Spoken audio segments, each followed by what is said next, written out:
Hello दोस्तों, तो चलिए आज हम लोग बात करते हैं आईबीपीएस आरआरबी के द्वारा जो आज एडमिट कार्ड आउट किए गए हैं और उस एडमिट कार्ड में ऐसा क्या बिग अनाउंसमेंट है, ऐसा क्या नया अपडेट है जिसके चलते आज जितने भी एग्जाम आईबीपीएस के एग्जाम की तैयारी करने और कर रहे थे जितने भी विद्यार्थी वो सभी आज परेशान क्यों हैं। तो दोस्तों जिस बात का हमें अनुमान था और पूर्व में भी जिसकी चर्चाएं चल रही थी कि आज या कल आईबीपीएस भी जिस अपडेट को आप सब समझ सकते हैं कि मैं किस अपडेट की बात कर रहा हूं कि जिस अपडेट को आईबीपीएस और एसपीआई पहले ही कर चुके थे उस अपडेट को आईबीपीएस आरआरबी बहुत जल्द लागू करने वाला है और जिसके चलते हम सबको उतनी ज्यादा झटका नहीं मिलनी चाहिए जितनी ज्यादा आज जो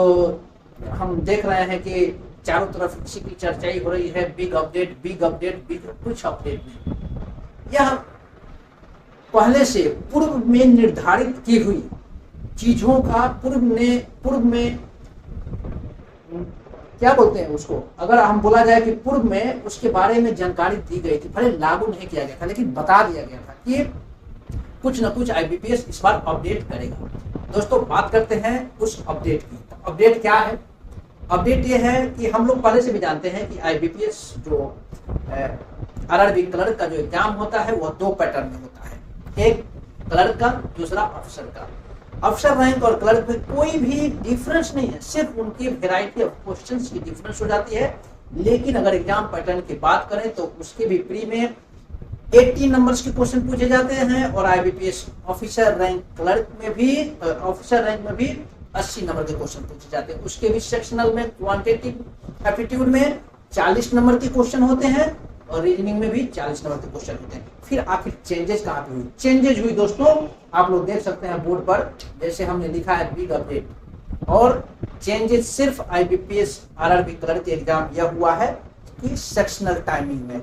जैसे पहले क्या था, पहले कंबाइंड टाइमिंग था 45 मिनट्स की, पहले कंबाइंड टाइमिंग थी 45 मिनट्स की। अब क्या कर दिया आईबीपीएस ने कि अब सेक्शनल टाइमिंग कर दिया दोनों का। Number of question same 40, number of question same 40, लेकिन डिफरेंस क्या हो गया? 45 मिनट्स को कंबाइंड टाइमिंग 45 मिनट्स ही रहा, लेकिन उस 45 मिनट्स को दो सेक्शन में डिवाइड करके क्वांटिटेटिव एप्टीट्यूड के लिए 20 मिनट्स का समय दिया। क्वांटिटेटिव एप्टीट्यूड को सॉल्व करने के लिए आपको 20 मिनट्स का समय है। अगर आप 15 मिनट में भी आप कर लेते हैं फिर भी आपको 5 मिनट वेट करना पड़ेगा रीजनिंग के सेक्शन में जाने के लिए। या आप पहले अगर रीजनिंग के सेक्शन को शुरू करते हैं तो आप अगर 20 मिनट में ही रीजनिंग कर लेते हैं फिर भी आपको 5 मिनट्स वेट करना पड़ेगा। जब तक 25 मिनट 25 मिनट्स कंप्लीट नहीं होंगे तब तक आप क्वांटिटेटिव एप्टीट्यूड के पार्ट में सेक्शन में नहीं जा सकते। तो इसमें घबराने की क्या बात है दोस्तों? लोग जो चर्चा में है कि स्टूडेंट के अंदर में भगदड़ मची हुई है, क्यों, किस लिए? जो विद्यार्थी, जो भी छात्र एवं छात्राएं जो इस आईबीपीएस आरआरबी के एग्जाम को क्रैक करने की व्यू से जो पढ़ाई किए हुए हैं उनको तो इस बात से कोई लेना देना नहीं होनी चाहिए कि सेक्शनल टाइमिंग कन्वर्ट हो गया। हाँ, मैं मानता हूं कि थोड़ा सा मेंटली आदमी इफेक्ट होगा, जो प्रैक्टिस किया होगा, जो मॉक टेस्ट जो दिया होगा वो इस टाइम के आधार पर दिया होगा, जिसका हो सकता है कि रीजनिंग स्ट्रॉन्ग होगा और रीजनिंग 20 मिनट में बना लेता होगा तो वो 5 मिनट उसके लिए क्वांटिटेटिव एप्टीट्यूड में फायदा होता होगा। यह बात बिल्कुल सही है।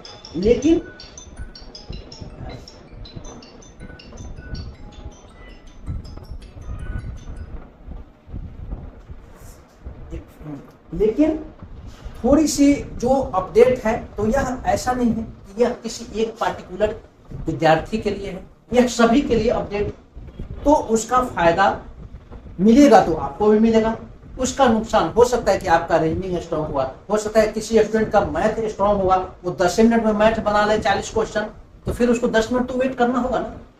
तो इसलिए दोस्तों इसके बारे में चिंता करने की विषय को छोड़कर आप लोग को अपने जो एडमिट कार्ड आ गया है, जो भी प्रायोजित जो समय तारीख जो दी गई है उस तारीख के दिन अपने सारे व्यवस्थित डॉक्यूमेंट को लेकर और माइंड को बिल्कुल कूल रखते हुए आप लोग अपना जो मॉक टेस्ट की जो प्रैक्टिस कर रहे हैं करते रहिए। और यह निश्चित है कि जो प्रैक्टिस किया है उसका सिलेक्शन 100% होगा।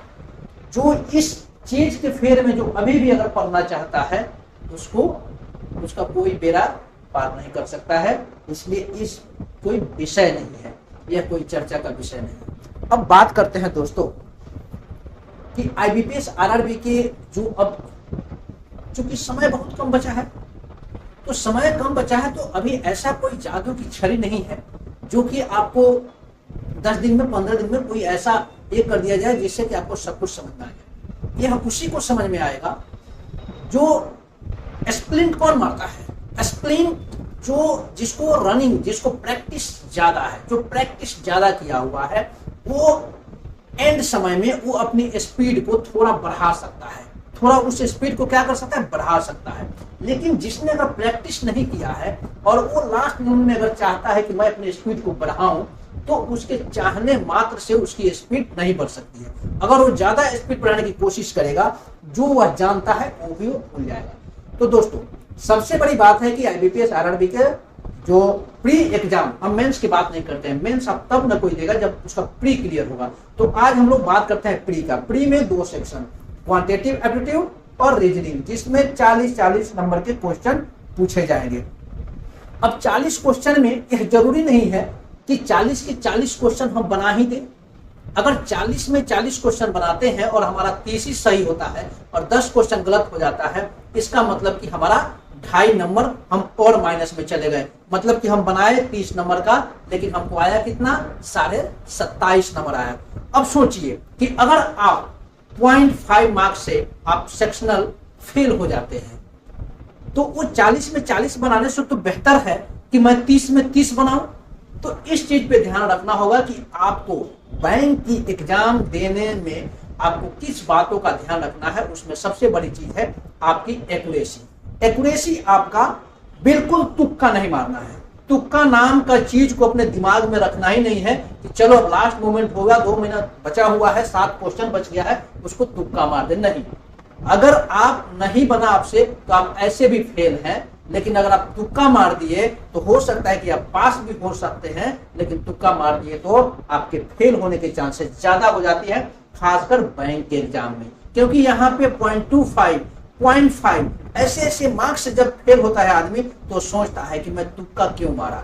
इसलिए आपको जितना आता है उतना ही बनाइए, लेकिन एक्यूरेसी के साथ में बनाइए। अब टाइमिंग की तो झमेला ही खत्म हो गई। टाइमिंग अब हो गया कि 20 मिनट में हमको मैथ बनाना है। आप 15 मिनट में बना लीजिए, 17 में, फिर भी आपको 20 मिनट इंतजार करना है। या 20 मिनट में आपका नहीं बना तो आपके पास कोई ऑप्शन नहीं है कि रीजनिंग में से 5 मिनट बचाकर और मैं मैथ को बना लूंगा। इसलिए इस सेक्शन का अब झमेला ही खत्म हो गया सारे विद्यार्थियों के लिए। अब बात करते हैं हम टॉपिक वाइज। अगर आए तो टॉपिक वाइज आते हैं तो हमको ऐसा क्या करें, ऐसा हम किस तरह से अपना प्रैक्टिस शुरू करें कि हमारा टॉपिक जो हम कम से कम मैथ में हमारा स्कोर 35 प्लस रहे। ऐसा क्या करें जो हमारा मैथ में 35 प्लस रहे दोस्तों। तो उसके लिए क्या है, उसके लिए यह है 1 2 3 4 5 6 7 ऐसे टॉपिक है जिसको मात्र अगर जो स्टूडेंट जिन्होंने तैयारी किया है 2-3 महीना इस पे समय दिया होगा, मैं गारंटी के साथ कहता हूं कि यह 7 टॉपिक से उस स्टूडेंट का 25 मार्क्स 25 नंबर के क्वेश्चन वो विदिन 10 to 12 मिनट में सॉल्व कर लेंगे। मात्र इस 7 टॉपिक से, जिसमें क्या है सिंप्लीफिकेशन, इसमें आपको 10 क्वेश्चन अप्रोक्स रहता है। अप्रोक्सीमेशन में आपको 5 क्वेश्चन अप्रोक्स रहता है।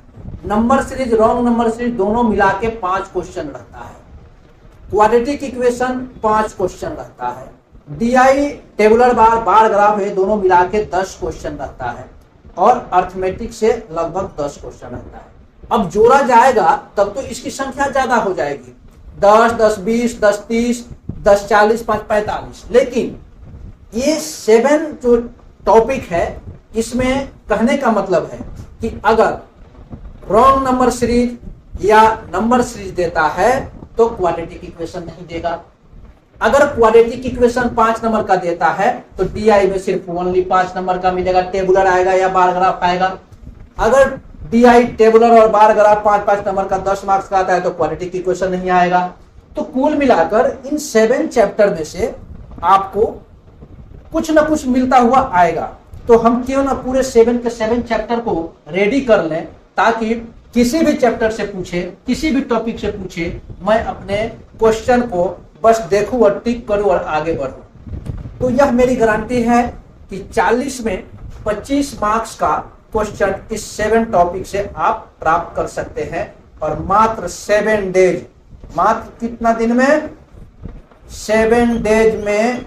जो अगर आप विगत जब से फॉर्म निकला है, जब से मैं बताया हूं कि आप लोग सिंसियर होकर एग्जाम को तैयारी कीजिए, बैंक के एग्जाम को क्रैक करने के लिए मात्र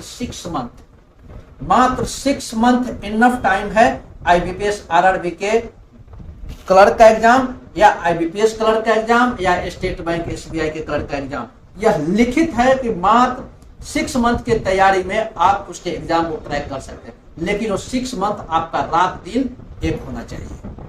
तो चलिए दोस्तों, हम फिर मिलते हैं और आपको हम इसके थोड़ी देर के बाद हम रीजनिंग के चैप्टर, रीजनिंग के टॉपिक के बारे में बात करेंगे कि रीजनिंग के 40 नंबर जो क्वेश्चन होंगे वो किस किस पार्ट से होंगे, और उस 40 में हम मैक्सिमम 35 प्लस हम कैसे गेन कर सके, इसके बारे में भी हम बात करेंगे। Thank you.